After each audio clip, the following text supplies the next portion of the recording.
क्या आप बाइबल के एक चरित्र को जानते हैं जिसे धार्मिकता का राजा कहा जाता है?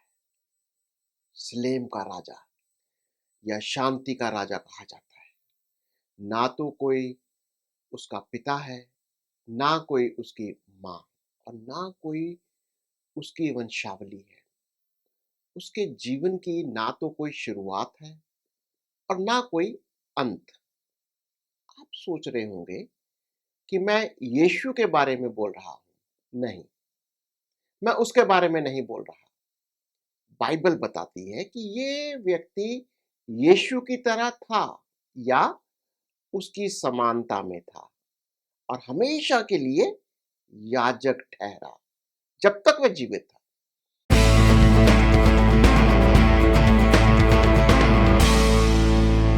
इस व्यक्ति का पहला संदर्भ उत्पत्ति के 14वें अध्याय में आता है, जब अब्राहम अपनी छोटी सी सेना के साथ अपने भतीजे लूत और उसके परिवार को बचाने के लिए जाता है, जो बंदी बना लिए गए थे।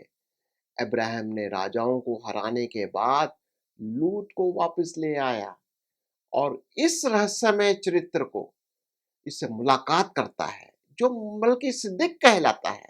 मलकीसिदक अब्राहम के लिए रोटी दाखरस लेकर आता है। महान परमेश्वर, जिसे एल एलियन भी कहते हैं, उसका याजक भी कहलाता है। दरअसल में सिर्फ यही एक ऐसा चरित्र है जो पुराने नियम के अंदर दिखाया जाता है कि वह दोनों पदों को संभालता है। एक याजक भी है और दूसरा तो वो राजा है। मलकीसिदक अब्राहम को आशीष भी देता है और बदले में अब्राहम उसे अपनी सारी चीजों का दशमांश भी देता है, जिसका मतलब ये हुआ कि मलकीसिदक अब्राहम से ऊंचा दर्जा रखता था। भजन संहिता 110 में हम देखते हैं कि आने वाला मसीहा हमेशा के लिए मलकीसिदक की तरह याजक है। आइए पढ़ते हैं। इब्रानियों का 7वां अध्याय की पहली आयत से 8 आयत तक पढ़ेंगे। ये मलकीसिदक शेलोम का राजा, परम प्रधान का याजक, सर्वदा याजक बना रहता है। जब इब्राहिम राजाओं को मारकर लौटा था, तो इसी ने उससे भेंट करके उसे आशीष दी। इसी को इब्राहिम ने सब वस्तुओं का 10वां अंश भी दिया। ये पहले अपने नाम के अर्थ के अनुसार धर्म का राजा और फिर शालेम अर्थात शांति का राजा है, जिसका ना पिता, ना माता, ना वंशावली है, जिसके ना दिनों का आदि है और ना जीवन का अंत, परंतु परमेश्वर के पुत्र के स्वरूप ठहरा।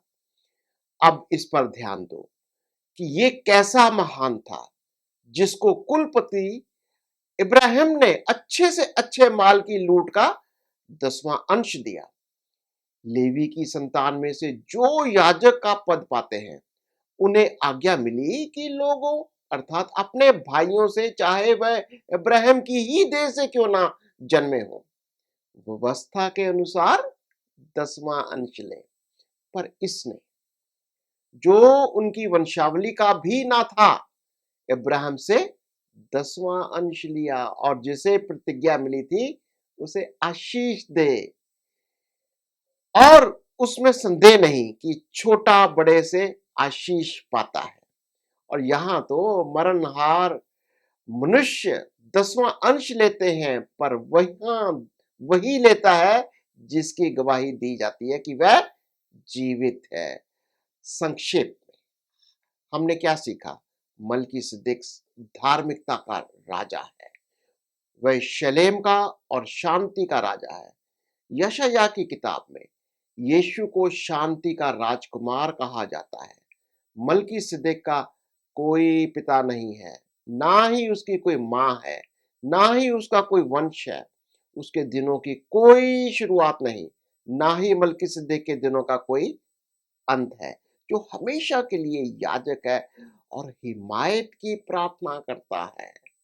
संक्षेप में मलकीसिदक को कह सकते हैं कि वह एक तरीके से मसीहा है, या ये भी कह सकते हैं कि मसीहा का शरीर में जन्म लेने से पहले उसका ये एक रूप है, जिसको क्रिस्टोफेनी कहते हैं। आखिर में बाइबल कहती है कि मलकीसिदक जीवित है, हमारी प्रार्थनाओं में हिमायत करता है। हम पढ़ते हैं पहला तिमुथी 2 अध्याय की 5वीं आयत में, क्योंकि परमेश्वर एक ही है और परमेश्वर और मनुष्य के बीच में एक ही बिचवई है, अर्थात मसीह यीशु जो मनुष्य है।